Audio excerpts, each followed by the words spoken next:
Lay it out, man. How good does this moment feel right now?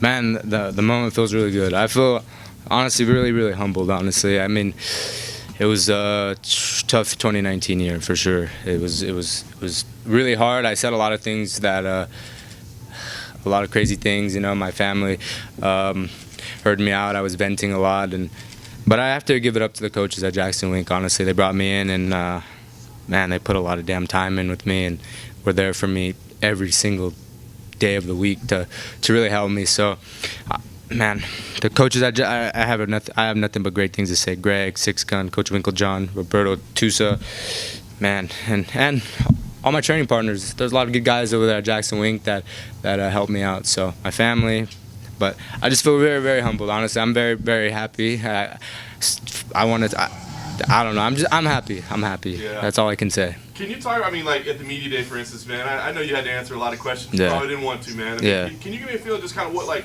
the emotion was of the week and coming into this fight? Yeah. You know, and how you were feeling. To be honest with you, I was feeling really good. This whole fight week, I felt good. My training has gone so well over there in Albuquerque.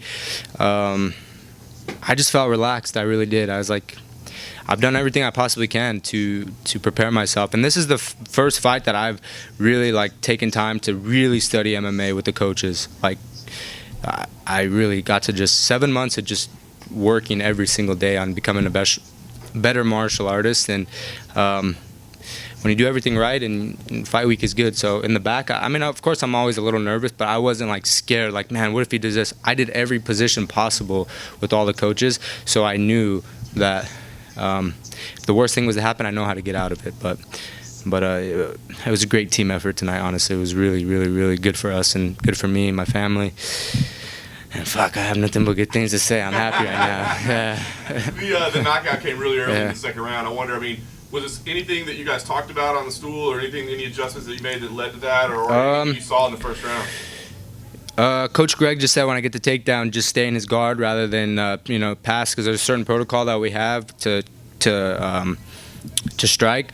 But since he was doing a good job of disengaging and using his up kicks, Coach Greg wanted me to stay in his guard and just throw elbows. But that was pretty much it, and just go out there and relax. He said he's going to come out probably to try to change the momentum of the fight, because obviously I was winning. So he said he's going to come out. So he said we have some code words that we use. I'm not going to say them that he said to use, and yeah, the knockout came. Nice. Last thing for me, I mean, give me an idea of what you want to do. I mean, now that you got the monkey out the shoulder, so to speak, you got this win. What comes next for you? Man, that's a good question for Ali Abdulaziz, my manager, and I'm not in the position, honestly. It was a great win for me. It was a great win for my team, but I'm in no position to be calling people out, honestly. I mean, I wish I could. There's a lot of people that I would like to fight, but I'll leave it up to the management and Bellator.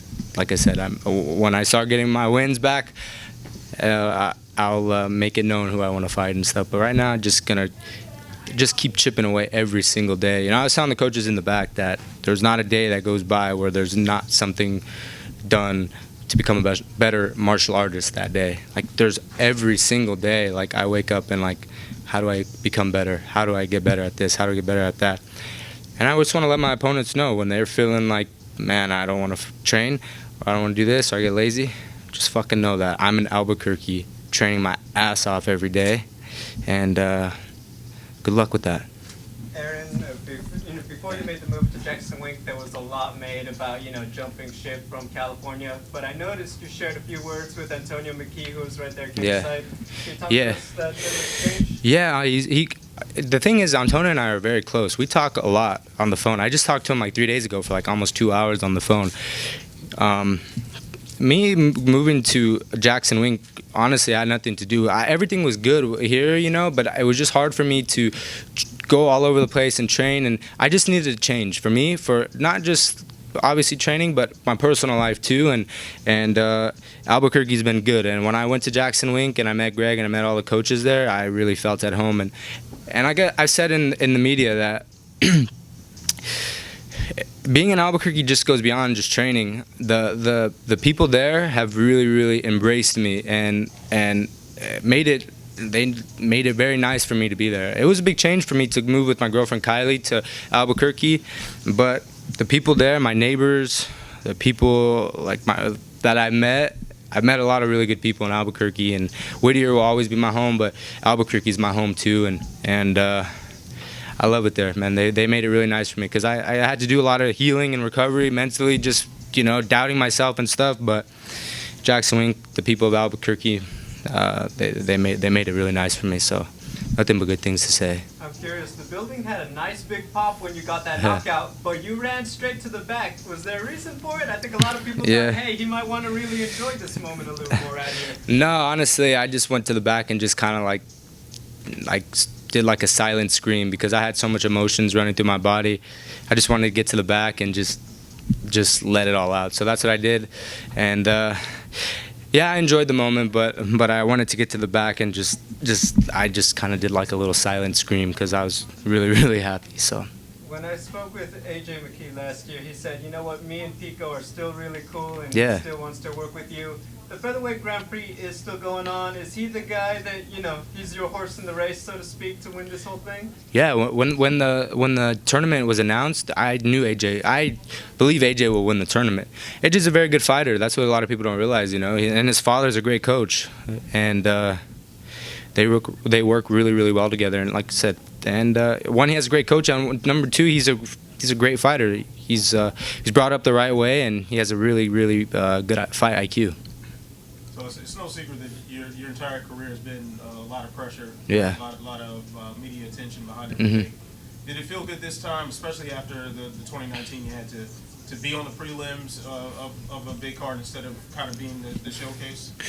Yeah, honestly, like, of course you want to be on the main card, but I just listened to my coaches. I listened to my manager Ali, and just said I just finally said to just trust the process. Where it don't matter where I'm at, whether I'm on the prelims, on the main card, it's still the same pressure. You still got to go in there and fight, So I'm not too concerned. I just want to get time in the cage, That's the biggest thing for me. Just get time in the cage and grow as a martial artist. So we'll see. I just leave that to my manager now, Ali, and my coaches. How soon are you looking to get back in there? Yeah, I want to get back in there. I guess this big goal for me in 2020 is to get time in the cage. So I want to get back in there as soon as possible. I didn't take any damage. So yeah, whenever I get the call, I'll be ready. I'll definitely be training. So. You told me at media day that you would be wearing a suit today. Yeah. You didn't disappoint. No, thank you. No, shout out to David August.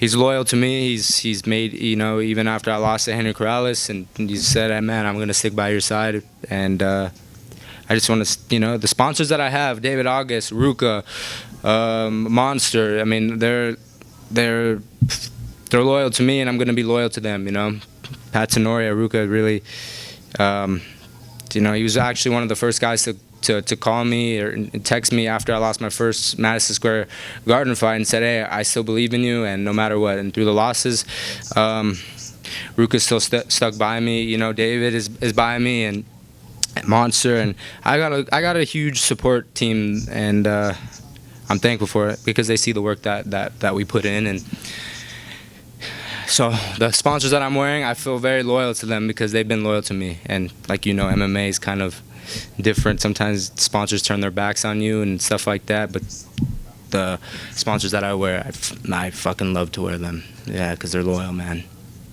Aaron, which fighters have helped you over at JacksonWink, and have you had any guidance from their bigger stars, John or Holly or people like that? Yeah. There's a lot of good guys. Actually, I just talked to John on the phone before the fight. He told me just to have fun. He said at the end of the day, it's a sport, and we gotta have fun. And I enjoy watching them train. I mean, Holly and John, they put a lot of work in, and Patchy Mix, he's really helped me on my ground game. Man, that guy, you have to be on your game because he'll get you from anywhere. So, but there's a couple of Mongolians that are in that are at JacksonWink, and man, those dudes are so tough. Man, those guys are so tough, and one's fighting on the UFC card in Vegas, and so I want to get back and help him because he helped me a lot for this fight. He's really good. So. Chris Brown at all? A little bit. Not too. I've sparred with him a few times, but honestly, for this camp, I sparred a lot with the Mongolian. I want to say his name, but I kind of messed it up. Yeah. He's actually a 35 pounder, but that dude is really tough. And then he brought a friend over from Mongolia that was really tough too. So, yeah. Cool. So. Last question for me. You're still really young. Do you see the benefit of having these hard times? Is that coming to you yet, and can see how that can make you stronger in the future, or do you wish none of it had happened? No. At the time, I'm like, damn, this sucks, you know. But now I'm enjoying this now, you know. Of course, you know, tough times don't last forever, but tough people do, you know. That's a quote that I've really liked, and I just gotta keep working. But yeah, it was definitely very hard. But one thing that always keeps me in check is being in the gym. So that's where is my home and safe haven. Last question, Casey. I know you've been watching MMA for years, but earlier in this interview, you said you started studying it when you went to Albuquerque. What did you study? What did you learn about MMA that's different from just watching? Just like, well, actually for this fight, like I sat down with the coaches a lot and watched video, especially with Brandon Gibson. Like we watched so many fights on this guy, or as many fights as we could. We even watched interviews of what he was saying, you know, you know, with Greg, and it just.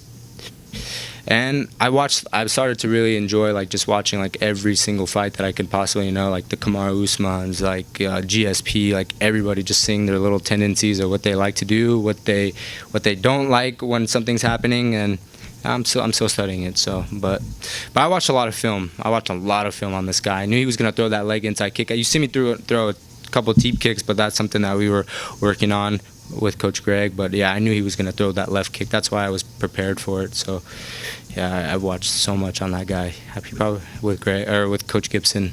Was this the most prepared you've ever been? Oh, hands down. Yeah, this is the most prepared I've ever felt in my career, and it's a really good feeling in the back. I was nervous, but I was just like ready to get out there. It was by far the best I ever felt.